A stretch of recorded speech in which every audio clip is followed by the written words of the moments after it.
Ada sahabat harian kita nih di sini. Selamat pagi. Salam anggrek. Nah, ini tahu apa ini? Ini namanya anggrek Grammatophyllum. Nah, untuk anggrek Grammatophyllum yang ini, seingat saya ini untuk yang jenis scriptum, atau ada juga yang nyebutnya grama macan gitu ya. Wow. Kenapa?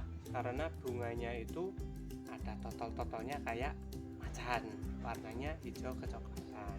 Beda sama macan-macan, apalagi kucing-kucing garong gitu ya, bukan itu.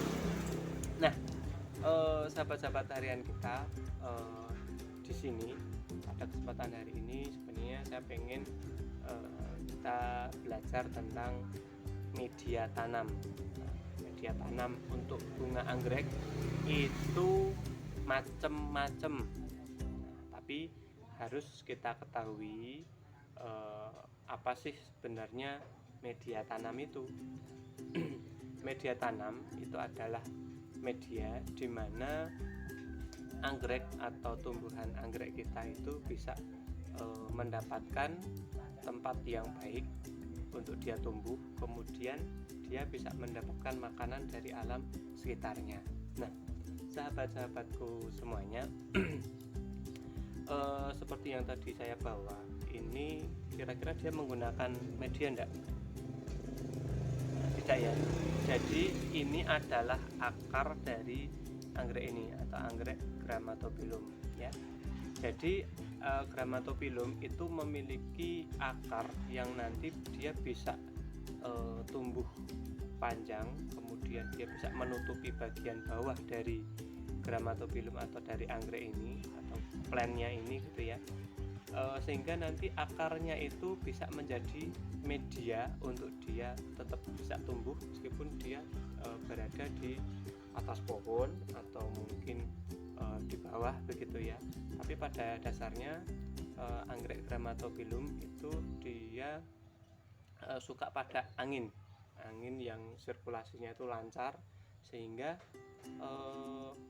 dengan adanya akar yang biasa disebut juga sebagai akar angin gitu ya, karena dia juga menerima nutrisi dan lain sebagainya itu juga dari bisa diserap dari akar. Nah, kemudian sifat dari media tanam yang harus kita ketahui untuk para pecinta anggrek begitu ya, atau mungkin bagi para pemula.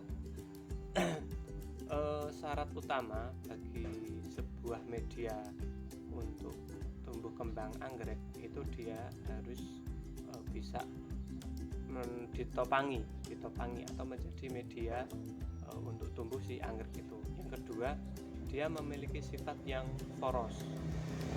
Poros itu dia tidak mudah untuk menyerap air. Jadi air itu misalkan ketika kita siramkan ke media anggrek itu, air itu langsung turun, tidak banyak yang nempel di sana airnya, sehingga ketika nanti kebanyakan air maka yang terjadi pada media itu adalah kelembapan yang tinggi, dan beberapa anggrek itu tidak suka dengan tingkat kelembapan yang tinggi. Nah, nanti ketika kelembapan tinggi itu biasanya akar akan menjadi sangat basah, kemudian karena di dalam media itu terlalu lembab, biasanya akar itu menjadi busuk. Nah, ketika akar itu menjadi busuk, maka yang terjadi pada plant atau tanaman anggrek kita itu biasanya ditunjukkan dengan daun yang mulai menguning. Misalkan nih ada satu plant gitu ya, saya ambil contoh. Nah,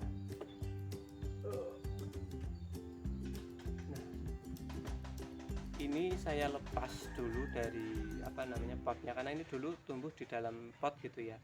Nah, ternyata ketika daunnya udah mulai menguning, ini udah daun-daun yang akhir ya. Dan ini sudah kami split gitu, sudah saya split, sehingga harapannya saya tempel di sini itu air tidak terlalu banyak terserap, sehingga nanti ketika air itu turun atau kita siram dengan air, itu airnya bisa langsung turun, teman-teman. Nah, harapannya nanti ketika ini selesai, nanti harapannya akan ada tunas lagi yang muncul dari bawah sini, karena dendro itu nanti dia tumbuh kembangnya dari tunas bawah ya. Nanti dia akan bercabang seperti jari-jari kita ini, satu jari nanti tumbuh lagi tunas dan seterusnya. Nah, itu untuk jenis anggrek dendrobium. Nah, beda dengan jenis anggrek bulan. Ya, jenis anggrek bulan, kita ketahui bersama bahwa anggrek bulan itu banyak juga macamnya. Nah, tetapi pada dasarnya sifatnya itu hampir sama. Dia suka sama tempat yang lembab, apalagi teduh gitu ya. Nah, ini kemarin ada daun yang terkena penyakit gitu ya, teman-teman. Terkena penyakit sehingga dia menguning. Nah, salah satu penyakitnya itu juga disebabkan oleh faktor mungkin kesalahan dalam kita menanam, kemudian faktor lingkungan di sekitar kita. Kalau di sini ini banyak bintik-bintik hitam seperti ini juga penyakit gitu ya. Bahkan ini dulu sempat hampir busuk, teman-temanku ini di sini hitam, dan dulu segera kita kasih fungisida, sehingga harapannya penyebaran dari penyakit itu tidak segera naik ke atas, jadi dia terhenti dan bakterinya mati. Nah, salah satu ketika daun kena penyakit ini dulu lonyot, teman-temanku ya, lonyot ketutup gitu ya, sehingga harus kita bersihkan dari kita buang bagian yang rusak. Nah, teman-teman, kita lihat di sini akar sudah mulai jalan. Nah, akar barunya sudah mulai nongol, berarti insya Allah plan kita ini insya Allah semakin sehat dari hari ke hari.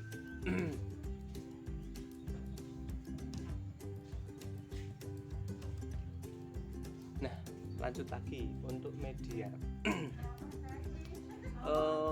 Kalau kita mau tanya terkait dengan media tanam, itu masing-masing anggrek kan juga punya karakteristik beda-beda. Ada yang dia sukanya ditempel tok gitu ya, ada yang dia harus tertutup gitu ya misalnya.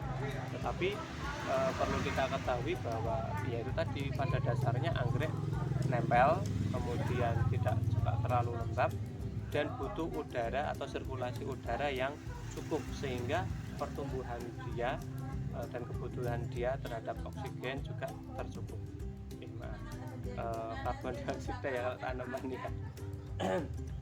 Nah, mungkin itu teman-teman terkait dengan media. Pada dasarnya kita harus ketahui bahwa keporosan atau porus gitu ya, itu penting dalam anggrek, sehingga dia tidak menahan terlalu banyak air begitu. Kemudian sirkulasi udara yang cukup itu juga harus kita ketahui, dan yang paling penting pencahayaan yang cukup untuk memberikan kebutuhan dalam fotosintesis si anggrek. Begitu ya teman-teman. Mungkin itu kalau kita mau pakai media, misalkan yang sering dipakai itu ada pakis, baik itu yang bentuknya papan pakis ya. Ada juga sekarang sering pada pakai itu kulit pohon pinus yang sudah kering gitu, kita bisa gunakan untuk media tempel. Kemudian pakis cacah biasanya dipakai untuk simbidium begitu ya, kebanyakan dari teman-teman pakainya pakis cacah. Kemudian kita bisa gunakan apa yang ada di sekitar kita ya, seperti contoh gitu ya. Ini saya pakai pohon yang sudah tidak tumbuh karena mungkin kita tebang, kemudian kita bikin sebagai media tempel. Kemudian beberapa juga kami gantung gitu ya di sana. Ini untuk Vanda limbata. Ini akarnya sehat, seger-seger. Maka sahabat-sahabatku semuanya, sahabat harian kita, senantiasa belajar.